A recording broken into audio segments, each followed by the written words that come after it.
নতুন আশা নতুন চাহিদা ২০২৫ সালের নবম পে স্কেল নিয়ে এখন দৃষ্টি চারিদিকে। মোহাম্মদ ইউনুস ও সালেউদ্দিন আহমেদ প্রধান উপদেষ্টা ও অর্থ উপদেষ্টা বলেছেন, নতুন পে স্কেল দ্রুত বাস্তবায়নের চেষ্টা চলছে। সরকারি কর্মচারীরা আগামী ১৫ ডিসেম্বরের মধ্যে গেজেট চায়, না হলে পদক্ষেপ নিতে হবে বলছেন তারা। কমিশন ইতিমধ্যে সুপারিশ তৈরি করছে, গেজেট হলে ২০২৬ সালের শুরু থেকেই কার্যকর।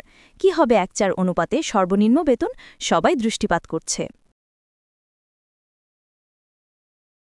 ইন্ট্রো। আসসালামু আলাইকুম। আপনি দেখছেন পে স্কেল আপডেট জোন। আজ ১০ ডিসেম্বর এবং আপনার জন্য রয়েছে ২০২৫ সালের নবম পে স্কেল নিয়ে সবচেয়ে তাজা তথ্য, প্রধান উপদেষ্টা, অর্থ উপদেষ্টা ও চাকরিজীবীদের দাবি দেওয়া নিয়ে।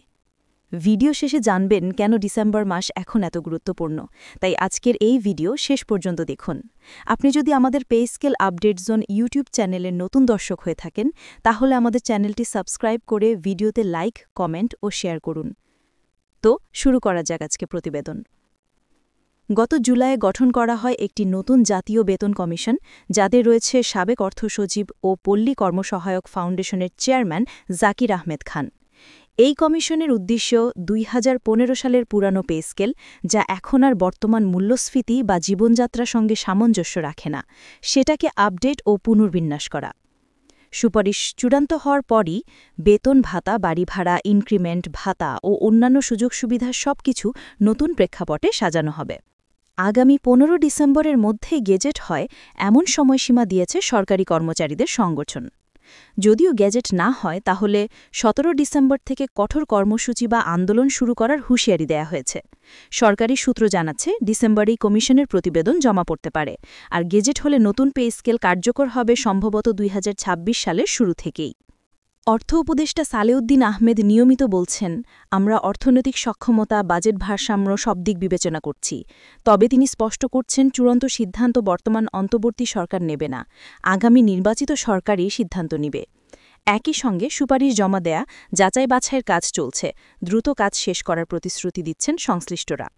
২০১৫ সালের পে স্কেল দীর্ঘদিন ধরেই পুরনো, মূল্যস্ফীতি, জীবনযাত্রার খরচ সব বেড়েছে, ফলে নতুন কাঠামো অনিবার্য। নতুন পে স্কেল হলে শুধুই বেতন নয়, বাড়ি ভাড়া, ভাতা, ইনক্রিমেন্ট, ব্যাড, বিমা ভাতা সবকিছু আপডেট হবে। ১৫ ডিসেম্বর পর্যন্ত গেজেট না হলে কর্মচারীদের মধ্যে অনিশ্চয়তা, তাই ব্যবহারকারীদের অর্থাৎ আপনার মতো জানা জরুরি। একদিকে সরকারের চ্যালেঞ্জ, বাজেট ভারসাম্য, অর্থনৈতিক সক্ষমতা, অন্যদিকে চাকরিজীবীদের দাবি সম্মানজনক বেতন ও সুবিধা।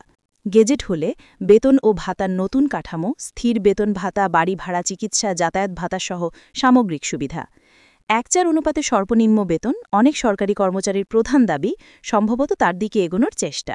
পে স্কেল প্রক্রিয়া দ্রুত শেষ হলে ২০২৬ সালের শুরু থেকে নতুন বেতন কাঠামোর বাস্তব অনুভূতিও পাওয়া যাবে। আউটরো। যদি আপনি পে স্কেল, সরকারি চাকরি বা অফিস সংক্রান্ত নিউজ আপডেট পেতে চান, তাহলে অবশ্যই pay scale update zone channel subscribe করুন।